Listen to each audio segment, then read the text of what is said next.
Hello everyone, bagaimana kabar hari ini? Semoga kalian semua dalam keadaan sehat dan bahagia ya. Walaupun mungkin keadaan yang kamu alami tidak sebaik yang kamu inginkan, percaya aja deh, semua akan kembali menjadi baik lagi. Namun, situasi seperti ini jangan malah membuatmu bermalas-malasan, bersedih, bermurung, apalagi galau berlarut-larut. Galau itu wajar-wajar aja kok, tapi ya jangan kebablasan. Di video kali ini, saya akan berbagi informasi dan tips menyikapi kegalauan. Sebelum kalian tahu tipsnya, pertama-tama kita cari tahu dulu yuk, sebenarnya apa sih galau itu? Oke, galau dalam Kamus Besar Bahasa Indonesia berarti kacau tidak karuan. Ini berkaitan dengan pikiran.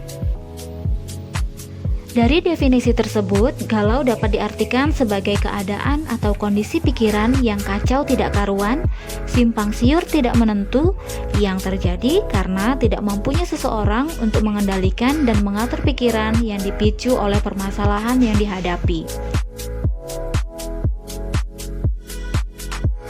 Galau juga dapat dijelaskan melalui psikologi yang erat kaitannya dengan kebutuhan individu. Seperti yang dirumuskan oleh Abraham Maslow yang disebut dengan hierarchy of need.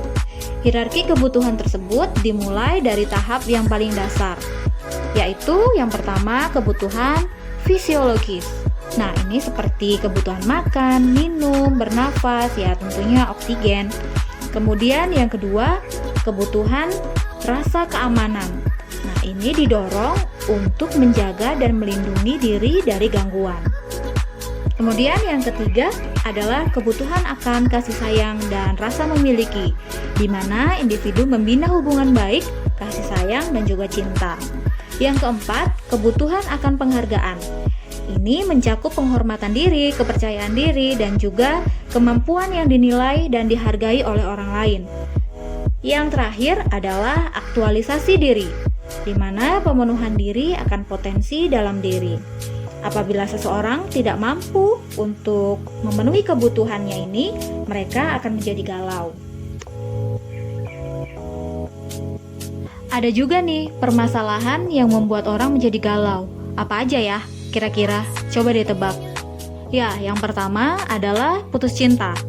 Kemudian masalah keluarga, ekonomi, atau bahkan akibat dari pemutusan hubungan kerja. Lumrah sih rasanya, ketika kita mengalami yang namanya kegalauan, kita akan mencari cara bagaimana mengatasi kegalauan tersebut. Namun, seringkali kita jumpai untuk mengatasi kegalauan digunakan cara-cara yang kurang keren lah. Contohnya seperti minum-minuman, bahkan sampai ke obat terlarang, narkoba. Nah, ini bukan solusi yang tepat. Lalu kita bertanya, bagaimana sih cara kita mengatasi kegalauan? Hal pertama yang perlu kamu lakukan dalam mengatasi kegalauan adalah menstabilkan diri. Bagaimana sih cara menstabilkan diri?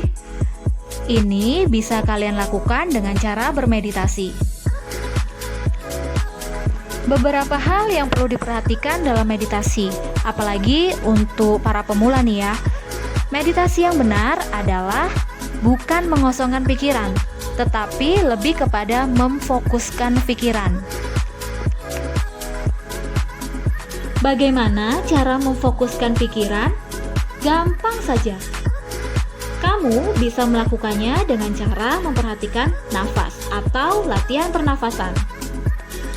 Meditasi ini bisa kamu mulai dengan cara duduk bersila, dengan postur tubuh yang tegak namun tidak tegang.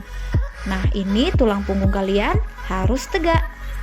Kemudian, letakkan tangan di pangkuan. Kemudian, fokuskan pikiran Anda pada pernafasan. Amati dan rasakan keluar masuknya nafas melalui hidung. Perhatikan kembang kempisnya perut. Dalam sebuah jurnal yang berjudul Contemplative Meditation and Neuroscience Prospect for Mental Health, menyebutkan bahwa para pelaku meditasi mendapatkan potret positif dari prospek meditasi untuk kesehatan mental. Praktek meditasi menghadirkan kedamaian dan ketenangan batin, serta sukacita dalam kehidupan sehari-hari. Hal ini membuktikan bahwa meditasi dapat menstabilkan pikiran kita. Hal kedua yang bisa kamu lakukan adalah temui hal yang bisa membuat bahagia, seperti mendengarkan musik, jalan-jalan, liburan, atau melakukan hobi yang kamu sukai. Namun, jika masih belum mampu juga, kamu kayaknya perlu deh untuk bertemu dengan lingkungan baru, karena dengan bertemu dengan orang-orang baru, kamu tidak hanya menambah teman saja, tapi juga menjadikan pengalaman hidup mereka sebagai pembelajaran, sehingga kamu pun bisa teralihkan dari perasaan galau yang sebelumnya. Hal ketiga yang bisa kamu lakukan untuk mengatasi rasa galau adalah menanamkan rasa syukur pada hal-hal kecil yang mengelilingimu. Bersyukurlah karena kamu masih sehat. Bersyukurlah karena kamu masih ada yang mencintai. Masih banyak di luar sana orang-orang yang tidak seberuntung dirimu saat ini. Itu tadi tips-tips yang sudah dibagikan dalam video ini. Semoga bisa bermanfaat bagi kalian dan juga bisa diterapkan dalam kehidupan sehari-hari. Sampai jumpa di video selanjutnya.